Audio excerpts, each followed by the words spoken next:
Don't count cells by color like this.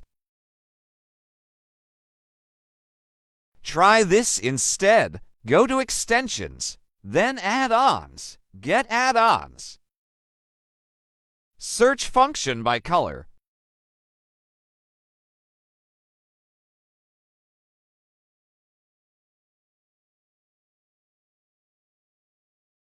Type in this function.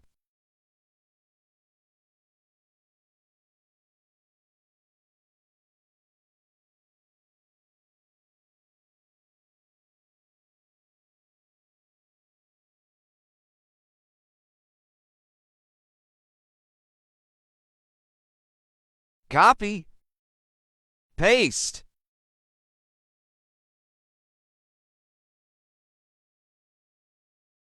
Screenshot now. Drag the formula over. Like and follow for daily tips.